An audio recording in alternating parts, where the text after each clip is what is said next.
ഹേ ആൾ. അപ്പോൾ 8ാം ക്ലാസ് തൊട്ടേ ഒരുമിച്ച് പഠിച്ച് BTS എന്ന് പറയുന്ന കോഴ്സും ഒരുമിച്ച് പഠിച്ച് അതുപോലെ കമ്പൈൻ സ്റ്റഡിയൊക്കെ ചെയ്ത് വന്നിട്ടുള്ള 2 മിടുക്കികളാണ് നമ്മോടൊപ്പം ഉള്ളത്. അപ്പോൾ നമുക്ക് രണ്ടുപേരും പരിചയപ്പെടാം. അവരുടെ ഇപ്പോഴത്തെ വിശേഷങ്ങൾ എന്താണെന്ന് ചോദിക്കാം. അതുപോലെ അവരുടെ ഡ്രീം ക്യാമ്പസ് ഏതാണ്, അങ്ങനത്തെ കുറച്ച് വിശേഷങ്ങളും. അതുകൂടാതെ ഇതുപോലെ പഠിക്കാൻ ആഗ്രഹിക്കുന്ന കുട്ടികളുണ്ടാവും. ഇങ്ങനെ കമ്പൈൻ സ്റ്റഡി ചെയ്ത് കൂട്ടുകാരുടെ ഒപ്പം ഇരുന്ന് ഇങ്ങനെ വല്ലാണ്ട് സ്ട്രെസ് ഒന്നും അടിക്കാതെ തന്നെ പഠിക്കാൻ ആഗ്രഹിക്കുന്ന കുറേ കുട്ടികളുണ്ടാവും. അപ്പോൾ അവർക്കുള്ളൊരു ഇൻസ്പിറേഷനാണ് നമ്മൾ ഇവിടെ നിൽക്കുന്നവർ. അപ്പോൾ നമുക്ക് ചോദിച്ചു നോക്കാം അവരുടെ പേരും അതുപോലെ തന്നെ അവർ എവിടുന്നാണ് വരുന്നതെന്നൊക്കെ നമുക്ക് ചോദിച്ചു നോക്കാം. എവിടുന്നാ വരുന്നേ? എന്താ പേര്? കണ്ണൂർ. കണ്ണൂർ. എൻ്റെ പേര് ദിയ മറിയം അലി. എൻ്റെ പേര് നേഹ ഫാത്തിമ. കണ്ണൂർ തന്നെയാണ്. കണ്ണൂർ. രണ്ടുപേരും വീടിന്റെ അടുത്തുള്ള അടുത്തടികളാണ്, സ്കൂൾ തൊട്ടേ ഒരുമിച്ച് പഠിച്ചതാണ്. അപ്പോൾ എന്തായിരുന്നു നിങ്ങളിപ്പോ റിപ്പീറ്റേഴ്സ് ബാച്ച് ആയിരുന്നു അല്ലെ? റിപ്പീറ്റ് ചെയ്യായിരുന്നു, എന്നിട്ട് BTS കോഴ്സിൽ ചേർന്നു. അപ്പോൾ എന്താണ് അതിനുള്ളൊരു മോട്ടിവേഷൻ? നിങ്ങൾക്ക് അതങ്ങനെ ചെയ്യണമെന്ന് തോന്നാൻ കാരണം എന്തായിരുന്നു? നമ്മൾ സെൽഫ് സ്റ്റഡി ആയിരുന്നു ആദ്യം വിചാരിച്ചത്. പിന്നെ കുറച്ച് 2-3 മാസം കഴിഞ്ഞപ്പോഴാണ് ഈ BTSനെ പറ്റി അറിഞ്ഞത്. അപ്പോൾ അതിനുശേഷം നമ്മൾ BTSൽ ചേർന്നപ്പോൾ ഭയങ്കര യൂസ്ഫുൾ ആയിട്ട് തോന്നി. ബ്രില്യൻറ്റിൻ്റെ എല്ലാ ഓൺലൈൻ ക്ലാസ്സസും കിട്ടുന്നുണ്ടായിരുന്നു. പിന്നെ എല്ലാ ദിവസവും എക്സാം സീരീസ് ഇഷ്ടം പോലെ ഉണ്ടായിരുന്നു ഇതിൽ. അപ്പോൾ അതിൽ നമ്മൾ ഡെയിലി എക്സാംസ് ചെയ്യും. നമ്മൾ രണ്ടാളും ഒപ്പം തന്നെയായിരുന്നു പഠിച്ചത്. അപ്പോൾ അത് ഭയങ്കര യൂസ്ഫുൾ ആയിട്ട് തോന്നി.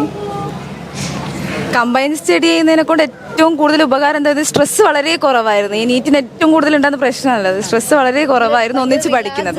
പഠിച്ചത് ഭയങ്കര റിലാക്സ് ആയിട്ട് പഠിച്ചത്. അതുപോലെ BTS ബാച്ചിൽ നമുക്ക് ഡെയിലി ടോപ്പിക് വൈസ് ആയാലും ചാപ്റ്റർ വൈസ് എക്സാംസ് ഉണ്ടായിരുന്നു. അപ്പോൾ ഏത് ചാപ്റ്റർ പഠിച്ചാലും മിനിമം എന്തായാലും അപ്പം നമ്മൾ ക്വസ്റ്റ്യൻസ് ചെയ്തുകൊണ്ടിരുന്നു. പിന്നെ ഓൺലൈൻ ക്ലാസ്സസും കേട്ട് എല്ലാ എക്സാംസും ബ്രില്യൻ്റ് ഒരുവിധം എല്ലാ എക്സാംസും ഞങ്ങൾ എഴുതിയിട്ടുണ്ട്. മിസ് ചെയ്തിട്ടില്ല. ലാസ്റ്റ് തൊട്ട് ഓഫ്ലൈൻ എക്സാംസും അറ്റൻഡ് ചെയ്തിട്ടുണ്ട്. ഓക്കെ. അപ്പോൾ ഈ ലേൺ ആപ്പൊക്കെ ഉപയോഗിച്ചിട്ടാണല്ലോ പഠിച്ചിരുന്നത്.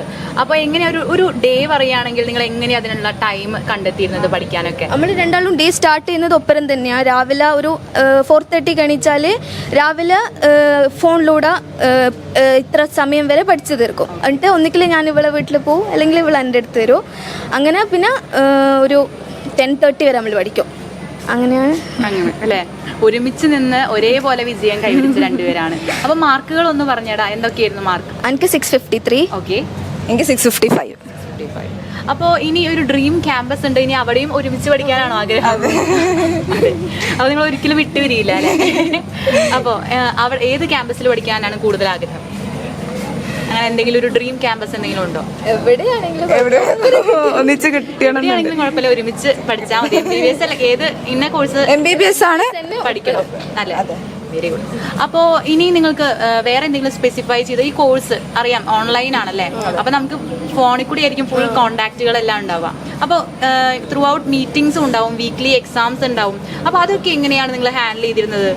ക്ലാസ് ടീച്ചർ നല്ല യൂസ്ഫുൾ ആണ്. ഇടയ്ക്കിടയ്ക്ക് വിളിച്ച് നോക്കുമായിരുന്നു സാറ്. ഭയങ്കര സപ്പോർട്ടാണ്. എത്ര മാർക്ക് കുറഞ്ഞാലും കുഴപ്പമില്ല, ഇനി ശരിയായിക്കോളും എന്ന് എപ്പോൾ സാറ് പറയും. ഒരിക്കലും ടെൻഷന് തീരെ തരുന്നില്ല. ലാസ്റ്റ് തൊട്ട് എക്സാംസ് ഓഫ്ലൈൻ എക്സാംസ് സ്റ്റാർട്ട് ചെയ്ത് തരാൻ മാർക്ക് ഭയങ്കര കുറവായിരുന്നു. നമുക്ക് സ്റ്റാർട്ട് ചെയ്യാനുള്ളൊരു പ്രോബ്ലം ഉണ്ടായിരുന്നു. അപ്പോൾ ഞാൻ സാറ് വിളിച്ചിരുന്നത്, സാറ് ഭയങ്കര സിമ്പിളായിട്ട് എടുത്തത്. അപ്പോൾ പിന്നെ എനിക്കും ഒരു മോട്ടിവേഷൻ, കോൺഫിഡൻസ് കിട്ടി എക്സാം എഴുതാൻ വേണ്ടിയിട്ട്. അപ്പോൾ നിങ്ങൾ അവിടെ വീട്ടിലിരുന്ന് പഠിക്കുമ്പോഴും നിങ്ങൾക്ക് ത്രൂ ഔട്ട് മോട്ടിവേഷൻ തന്നിരുന്ന ആൾക്കാരായിരുന്നില്ല.